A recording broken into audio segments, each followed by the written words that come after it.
have the features of ServiceNow IT AM. Yeah. So thank you so much, Vijay, for explaining that so well to us, and now I got my logical reasoning, so I think I'm somewhere satisfied that That's okay, good. ServiceNow ITM can really deliver to any sort of dynamic landscape or any sort of industry that is required.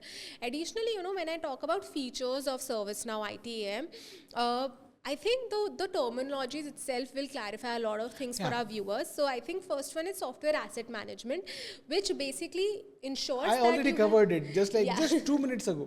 yeah. So a software asset management is basically taking care of the licensing, its usage, and making sure it is compliant.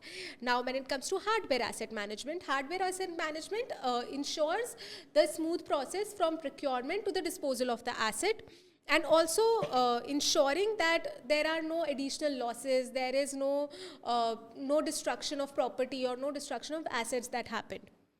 When we talk about EAM or enterprise asset management, it majorly goes onto the lines of capital that gets invested into an asset, and how much of operational cost or operational expenses are being done on the assets that the organization have. So with EAM, the stakeholders gets a very good idea of how much capital of theirs is being invested in asset management. After that, we have SaaS license management. I think from last 10 years, SaaS is something which has gotten important for almost every business out there, be it a small business or a large enterprise. SaaS helps you out on a lot of business operations, and that is why its subscriptions and its renewal is something that should be a priority for your IT teams, and that is something which IT asset management helps you out a lot in. And after that, we have executive dashboards. Now, this is another one highlighting fact for IT asset management, is that it really gives a very analytics driven insights to stakeholders to take better decision making, and that somewhere helps the stakeholders also to stay ahead and to plan the future better. After that, we have asset onboarding and offboarding monitoring. I think it is very clear from the terminology itself. When we talk about offboarding and onboarding, it ensures that the process is smooth. There is no issue being faced, neither by the employees nor by the HR teams or anybody anywhere. After that, we have contract and renewal management.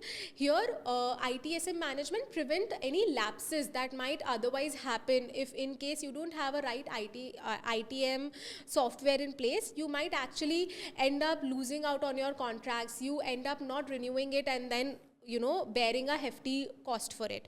After that, we have cloud cost management. Again, as the name suggests, it tracks all of the expenses and optimizes the investment that we put into the cloud.